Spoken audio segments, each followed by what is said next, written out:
देश भर के लाखों पेंशनर्स का हमारे YouTube चैनल नेशनल जगत पर हार्दिक स्वागत है। आज के इस वीडियो में पीएनबी से पेंशनर लोन लेने की पूरी जानकारी बताएंगे। पिछले वीडियो में हमने आपको बताया था कि एसबीआई से पेंशनर लोन लें तो आपको किन बातों का ध्यान रखना चाहिए, और इसी कड़ी में आज के वीडियो में पीएनबी के पेंशनर्स के लिए ये जानकारी लेकर आए हैं।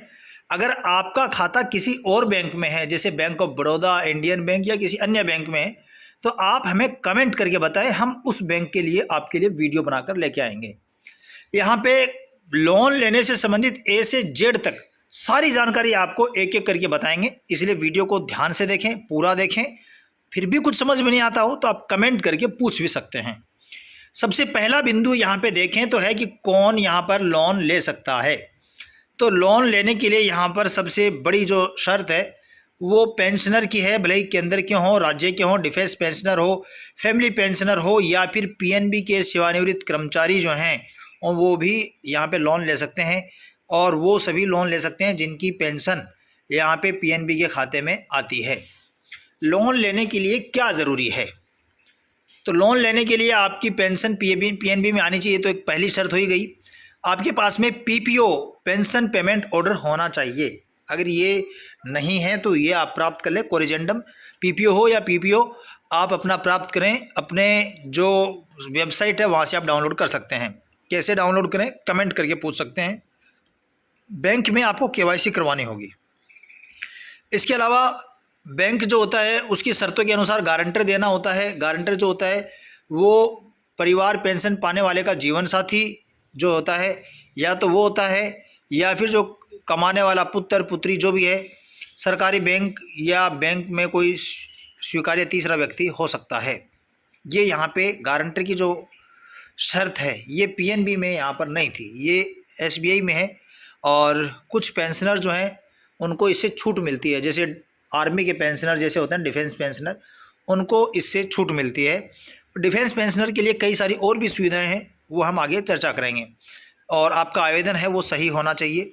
उम्र के हिसाब से कितना लोन मिलता है, ये सबसे बड़ा सवाल रहता है, क्योंकि पेंशनर जो होते हैं उनकी उम्र ज़्यादा होती है, उसके हिसाब से उनको लोन की लिमिट होती है। तो वो कितना मिल सकता है, जैसे उम्र अगर पेंशनर की 70 वर्ष तक है तो अधिकतम 10 लाख रुपए का, मैक्सिमम 10 लाख रुपए का लोन देंगे।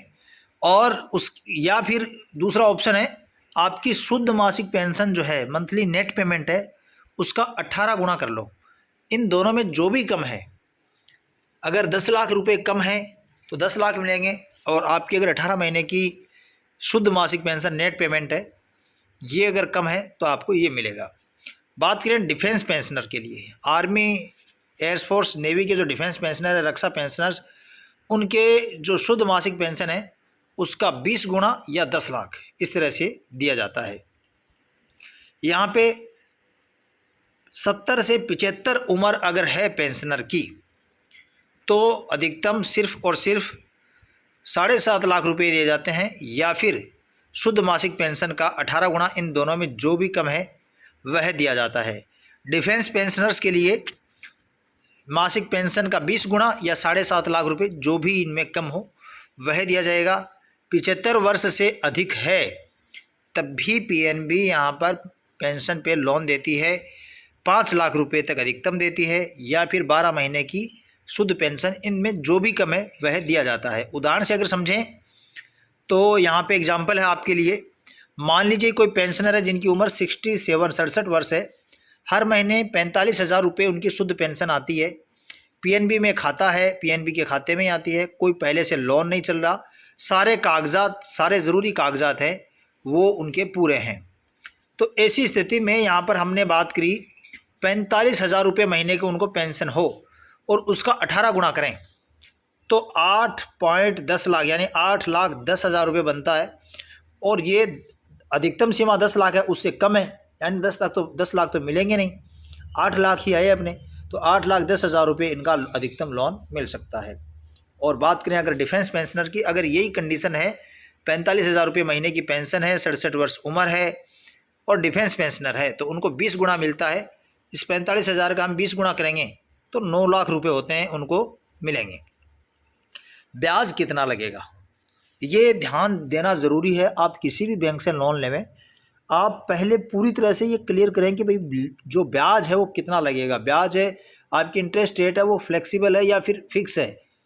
कई बार इंटरेस्ट रेट वो बढ़ा भी देते हैं, ऐसा नहीं हो कि आपकी लोन लेने के बाद में आपकी इंटरेस्ट रेट बढ़ा दी जाए। इंटरेस्ट रेट है वो पीएनबी की समय समय पर बदलती रहती है और जिस समय आप लोन लेते हैं उस समय की ब्याज दर आपके लगती है। आवेदन के दिन जो ब्याज दर होगी वही आपके लोन पर लागू होगी। वैसे आपको मोटे तौर पे बता दूं कि 10% से लगाकर 12% तक का ब्याज है वह आपके पर्सनल लोन पर लगता है। ये इंटरेस्ट रेट लगभग रहती है, कम ज़्यादा भी इससे हो सकती है। लोन वापस कैसे चुकाना होगा ये आपको कोई टेंशन नहीं लेना, ये बैंक की टेंशन है। हर महीने आपके खाते से ईएमआई कटेगी। अगर आप 5 साल के लिए कराते हैं तो उसमें 60 महीने की जो किस्त है वह बनेगी। अगर आप 75 वर्ष से अधिक की उम्र है तो वो 24 महीने में ही लोन को चुकाना होगा। और कुल अवधि है ये उधारकर्ता की आयु जो है उससे 78 वर्ष से आगे नहीं जाए। ये बस ध्यान रखने की बात है कि 78 वर्ष जो उम्र है उससे पहले पहले बैंक का लोन पूरा चुकता होना ज़रूरी है। तो उस हिसाब से बैंक है वो ईएमआई तय करता है। कौन कौन से कागज़ लगेंगे ये आप ध्यान से देखें, ये आपको पता होना चाहिए कौन कौन से कागज़ आपके पास ज़रूरी है। लोन एप्लीकेशन फॉर्म तो बैंक से आपको मिल जाएगा या फिर ऑनलाइन भरा जाएगा, जो भी है। पीपीओ आपके पास होना चाहिए, आपका Aadhaar card, PAN card, pension slip online download की जाती है, वहाँ से आप ऑनलाइन डाउनलोड कर लें। बैंक पासबुक का 6 महीने का लगभग स्टेटमेंट मांगते हैं वो। पासपोर्ट आकार की फ़ोटो जो है वो आपकी चाहिएगी। गारंटर अगर इसमें ज़रूरी हो तो गारंटर के दस्तावेज और बैंक के द्वारा केवाईसी। एक ज़रूरी बात यहाँ पे, एक ज़रूरी बात यह है कि मैंने ये देखा है पीएनबी में, मेरा जो थोड़ा सा पर्सनल एक्सपीरियंस ये है कि मेरा जो पर्सनल एक्सपीरियंस कुछ अच्छा नहीं रहा है। पीएनबी में चेक मांगा गया एक बार लोन केस में, पेंशनर के लोन केस में, और उस चेक में उन्होंने कहा कि ब्लैंक चेक दीजिए, खाली खाली चेक पे साइन करके दीजिए, ब्लैंक चेक। अब ये बताइए कि इस तरह से आपसे भी अगर मांगे तो मैं आपको बता दूं कि ब्लैंक चेक बिल्कुल नहीं देना है। ज़्यादा से ज़्यादा वो आपका कैंसिल चेक ले सकते हैं या फिर चेक के ऊपर आपके लोन अकाउंट नंबर लिख के और आपका लोन अकाउंट नंबर का नाम लिख के और उस पर साइन करवा सकते हैं। लेकिन खाली चेक पे, ब्लैंक चेक पे किसी को भी साइन नहीं करके दें। लोन के लिए आवेदन कैसे करें? आवेदन करने के लिए आपको अपनी ब्रांच में तो जाना ही होगा और वहाँ पे जो लोन की शाखा होती है, लगभग बैंकों में पेंशन पीएनबी में लोन शाखा होती है, वहाँ पे आप आवेदन भरें। सारे कागजात मैंने ऊपर बताए वो लेके जाएं। बैंक है वो आपकी पात्रता चेक करेगा, सिविल चेक करेगा और उसके बाद में लोन मंजूर हो जाएगा, आपके खाते में राशि जमा हो जाएगी। ये अगला है वो बैंक ऑफ बड़ौदा से संबंधित है, जो अगले वीडियो में हम देखेंगे। लेकिन अगर आपने हमारा चैनल सब्सक्राइब नहीं किया तो चैनल सब्सक्राइब कर लेवें, और आपने अगर पिछला एसबीआई का वीडियो नहीं देखा तो आप वह वीडियो देख लेवें। आपकी बैंक अलग हो तो आप हमें कमेंट में बताएं। मिलते हैं अगले वीडियो में, तब तक के लिए जय हिंद, जय भारत।